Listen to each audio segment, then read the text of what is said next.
Good morning, students. My name is J.C. Benoy, and I'm here today with a motivational story. And what do you think would the story be of today? Does this figure look familiar to you?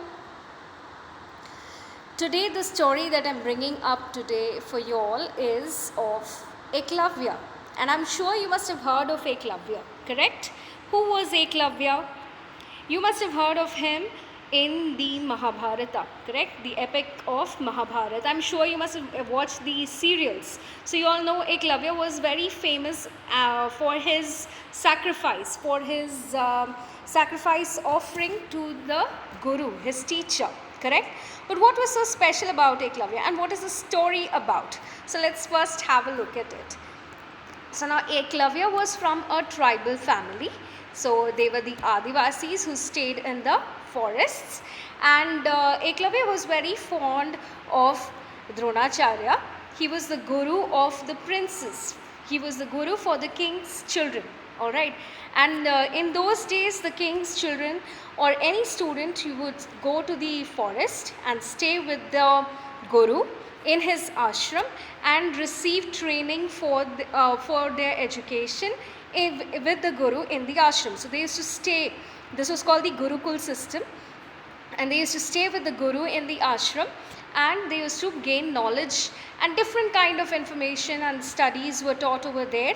And Guru Dronacharya had promised Arjun to make him the best archer ever, all right, in the world. Now these were Dronacharya Guru's ideas, all right. But what about Eklavya? Now Eklavya used to see Guru Dronacharya teaching the boys, the king's children, and he was inspired by Guru Dronacharya, and he wanted to study under Guru Dronacharya. So he one day approached Guru Dronacharya and he asked him, "Guru, will you teach me to become an archer?"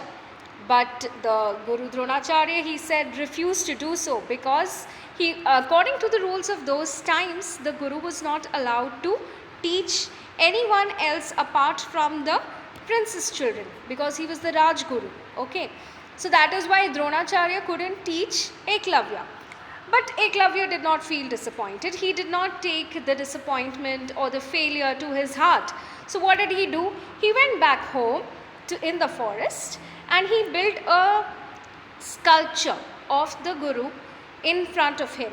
And he was so dedicated to Guru Dronacharya that he started practicing day and night very religiously, very carefully, in a very determined manner.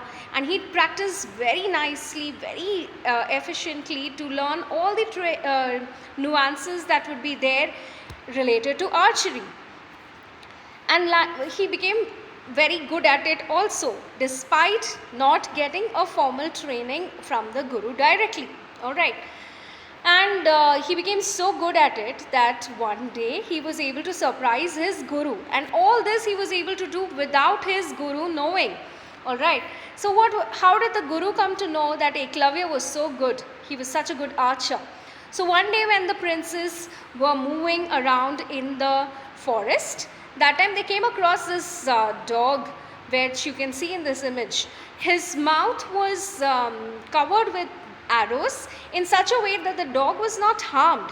The only thing wrong with the dog was that he could not bark. So that was the only thing that was wrong with the dog. Otherwise, the arrows were not troubling the dog in any other manner. So the Guru was surprised who could do such a thing, because to put those arrows in such a way without hurting the dog and also stopping the dog from barking, to do that you needed to be an expert. And the Guru understood that this could be only done by an expert, and he wanted to know who did it. After some search, they found it was Eklavya. All right, so Guru Dronacharya and the princes came to know it was Eklavya who did that, and the Guru was surprised and amazed by the skills of Eklavya. So he asked Eklavya who taught him, who was your teacher? And Eklavya replied, "It is you, Guru." Guru wanted to know, who did this? How did you do this? I never taught you directly. So Eklavya takes him to his home and shows where he was practicing in front of the Guru's murti, the statue, everyone gets very amazed and is very impressed by Eklavya. And but then the Guru realizes that he will fail. If Eklavya becomes so successful as an archer, then Guru Dronacharya would not be able to achieve his goal of making Arjun the best archer of his time. So then to do that, Guru thought of asking for a Guru Dakshina. So Guru says, in those days, the students used to offer something to the Guru for as a reward for the knowledge that they receive from the Guru. So Guru said, if you are my student, then shouldn't you offer me a Guru Dakshina? And Eklavya said, yes, of course, I would love to offer what do you say that? A Dakshina. So how do I do that? What should I do? I'm ready to sacrifice anything for my Guru. So Guru Dronacharya says, I want the thumb of your hand, all right? And now, you know why the thumb is so important for Eklavya? Eklavya offered the thumb. But what now is the story that I want you to pay attention to. Why did Guru Dronacharya ask for the thumb? The thumb was important because it was the finger which helps you hold the bow and the arrow. And if you don't have the thumb, you cannot use the arrow properly. You can't place it properly and you cannot shoot. Okay, so by taking away Eklavya's thumb, the Guru Dronacharya thought he was restricting the potential or the achievement of Eklavya. So that is what Guru thought. Okay, but Eklavya offered the sacrifice without any sorrow, without any complaints. He gave it off immediately. All right, he sacrificed immediately. So what does this story tell us? This story tells you can succeed no matter what your situation.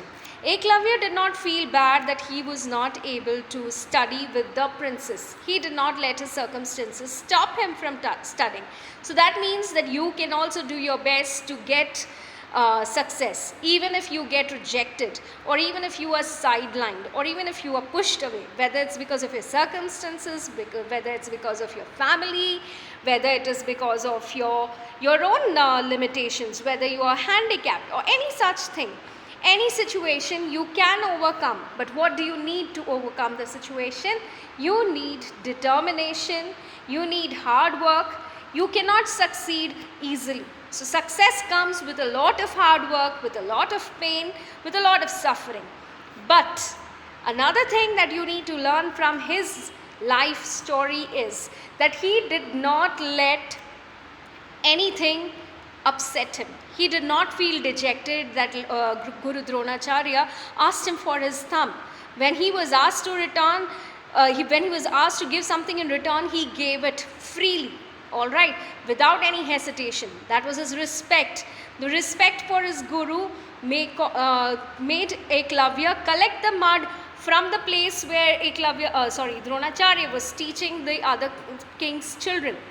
And he made a statue out of that mud. So that is again the respect that he gave to the person whose knowledge he was getting from indirectly, not even directly.